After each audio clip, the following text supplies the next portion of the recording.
Mga nanay at sa mga guardian at syempre sa mga anak din. Kaya wala mo lang trigger ngayon. Puro encouragement naman para sa araw ng kananayan. Ayan ang aking devotion ay aking pinagmagatang raising children in the way of the Lord. Ayan. Siyempre bilang mga nanay, tayo yung nagagabay sa ating mga anak, i-raise talaga natin siya sa pamamaraan na kaya natin na makakabuti sa kanila. Ayan, sabi sa awit 127 verse 3,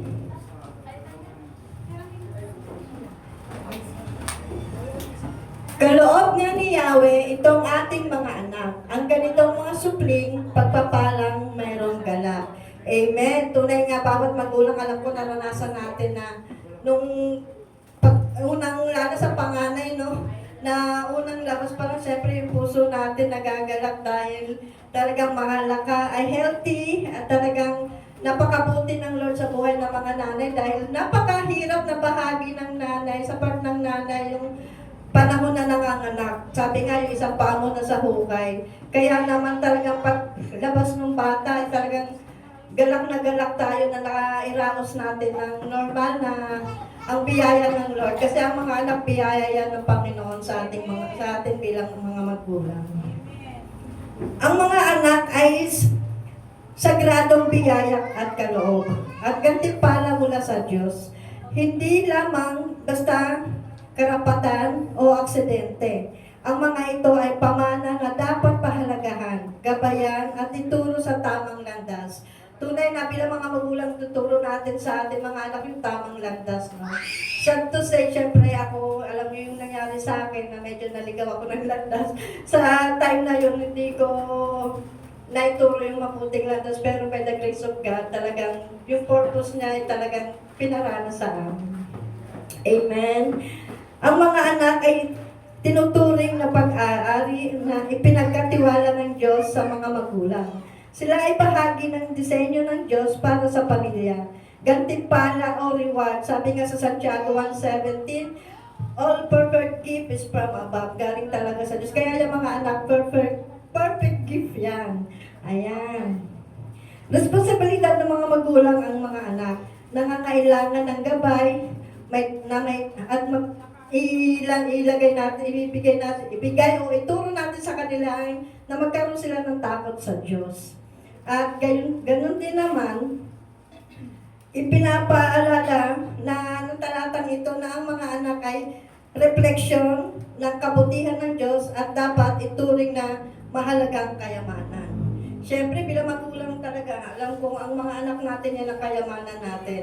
Yan yung investment nga natin. Pero hindi investment na obligahin sa mga, alam mo na, yung may mga magulang na inobliga talaga yung anak pag nagkatrabaho na. So, big sabihin na ituro natin sa kanila na kahit hindi natin sila obligahin, na sa puso nila na may responsibilidad din sila sa magulang bilang pag na payback time pa na kumbaga, syempre ang magulang nagpalaki, mga anak, nasa sa kanila na yun, kung talagang in-raise natin sila ng mabuting asal, tutulong at tutulong yan kahit hindi mo sabihin. Amen. Amen. At dito naman po sa Mateo 19 verse 26, tinignan sila ni Jesus at sinabi, hindi ito magagawa ng tao, ngunit magagawa ng Diyos ang lahat ng bagay. Sa talatang ito, sinasabing lahat ay imposible sa Panginoon. Pero syempre bilang mga magulang, araw-araw na natutunan na natin laging dumulog sa Panginoon dahil lahat sa Kanya posible. Napakahirap ng isang magulang na talagang sabi nga natin parang hindi nauubos yung trabaho sa bahay. Lalo na pag maliliit pa yung mga anak. Pero sa Panginoon, walang imposible, kakayanin at kakayanan natin to bilang isang magulang. Dahil wala talagang magulang na nais mapahamak ang kanyang anak at hindi na talaga ito matitiis. Yes, ang anak natitiis ang magulang, pero ang magulang talagang hindi niya matitiis. Nakita ko rin yan kay Sister Rosel. Talagang kahit lahat naman tayo may mga hindi perfectong anak, pero talagang hindi mo matitiis eh.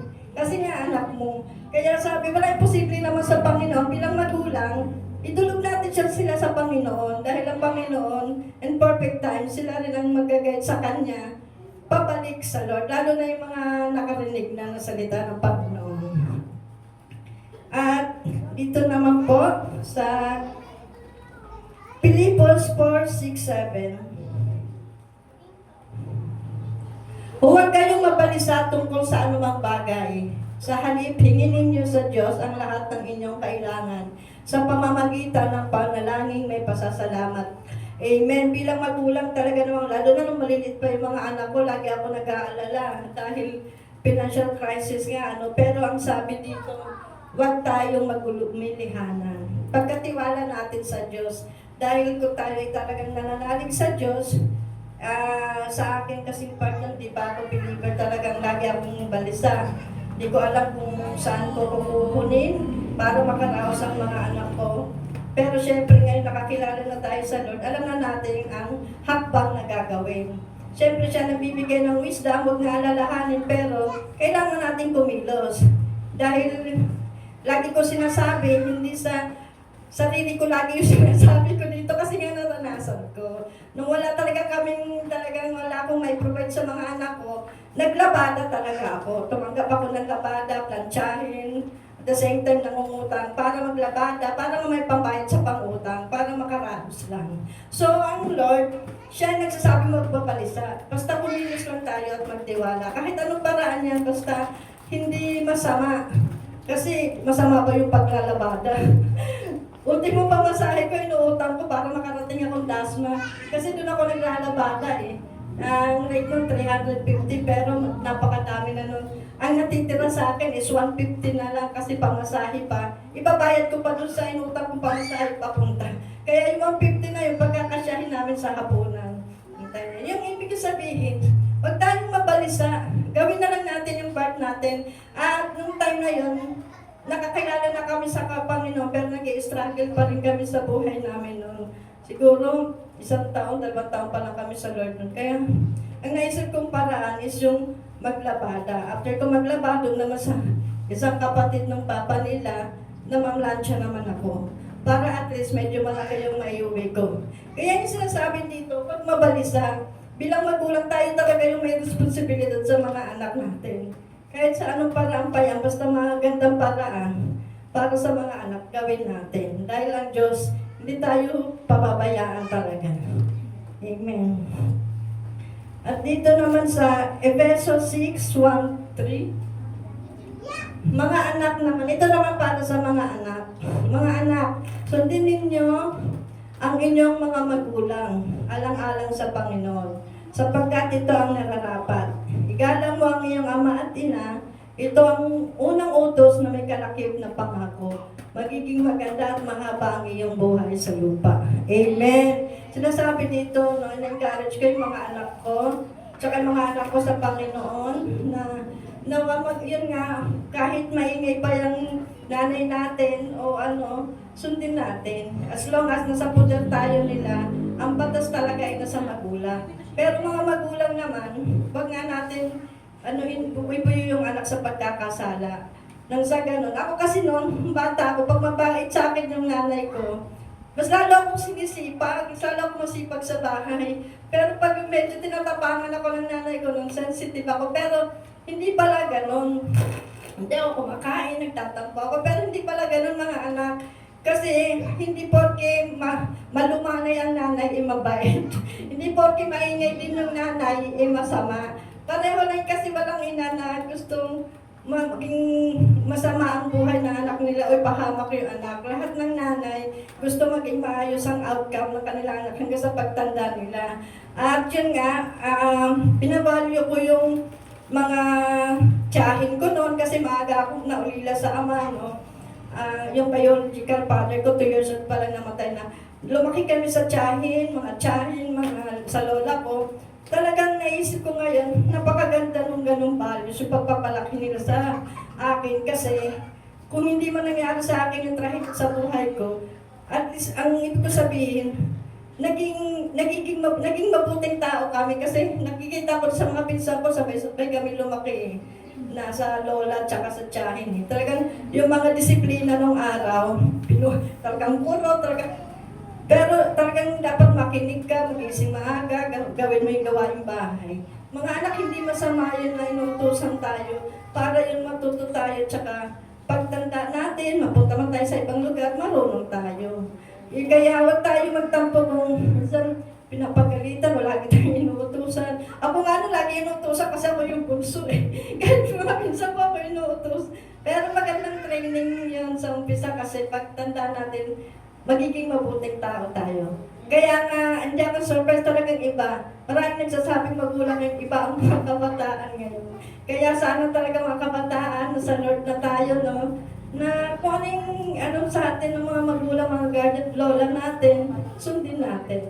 Yun lang. Kasi wala namang masamang hangarin yun para sa kabutihan niyo yun. Amen. At dito naman sa Awit 78, 1-7. Kayo ngayon ay makinig sa turo ko, mga anak. Inyong dinggin, ulinigin, salita kong binibigkas. Itong aking sasabihin ay bagay na talinhaga. Nangyari po noong una, kaya ito'y mahiwaga. Ito'y maaming narinig na. Kaya naman aming alam, nagbuhat sa aming nuno, sa aming isinaysay. Amen. Hanggang dyan na lang po tayo. No? Ibig sabihin, yung mga namana natin noon sa mga magulang, sabi nga kahit sa aral ng Diyos eh, yung tinik, huwag natin lunokin. Pero yung magaganda, yun ang namnamin natin. So, in fairness sa mga ninuno ko, maganda naman yung upbringing sa amin. Although medyo hindi lang ano yung environment kasi hindi naman sa lahat ng, sa angkang ko lahat, sa bahay namin may madyungan doon. Lahat marunong magsigaret. Pero ako hindi naman ako natutulog. Pero yung sa disiplina, doon ko na ano yung maganda yung disiplina nung araw kaysa ngayon. Kahit talagang sinasaktan kami, pag tanghali na wala ka pa sa bahay, oras ng kain, hindi ka na pwede kumain. Kasi matututo ka na umuwi ng maaga. Talagang tinatago yung ulam, naalala pa yung basket yung sinasabi pa, hindi namin maabot. Kasi wala ka eh. Naranasan ko pa yung bata ako na yung lastik ko. Pinakuluan ng uncle ko kasi yan ang higupin nyo kasi puro kayo laro. Talagang ganun yung disiplina ng araw. Pero syempre panakot lang yun.